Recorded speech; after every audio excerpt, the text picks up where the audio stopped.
নমস্কার বন্ধুরা, আমার একটা নতুন ব্লগে আপনাদের সবাইকে স্বাগত।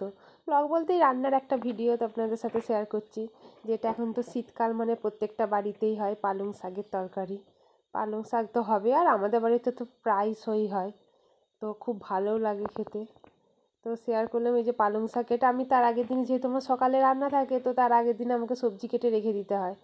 এই যে পালং শাক কেটে রেখে দিয়েছি, আলু, মূলো, বেগুন, সিম, পালং শাকে যা যা লাগে সব কেটে রেখে দিয়েছি। এটা আমার পরের দিনে রান্নাটা করতে সুবিধা হয়, যে সকালে উঠেই সকালে রান্নাটা বসিয়ে দিলাম। এই যে সবজিগুলো একটু হালকা করে ভেজে নিচ্ছি, তারপর শাকটা দিয়ে দেবো।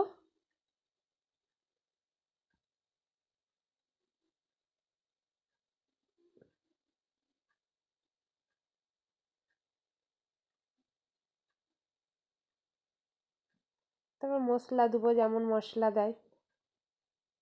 পালং শাকের তরকারি তো খুবই ভালো লাগে, আমাদের বাড়িতে সবারই পছন্দ, আমার তো খুবই ভালো লাগে।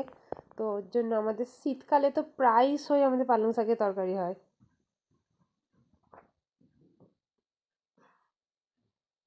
যা যা মশলা দেওয়া দরকার, হলুদ, একটু আদা, নুন, একটু হালকা জিরেও দিই আমি। তো দিয়ে সব মশলাই দিয়ে একটু হালকা হালকা করে সব মশলা দিয়ে ভালো করে কষাবো। কষিয়ে এরপরে হচ্ছে চাপা দিয়ে দিয়ে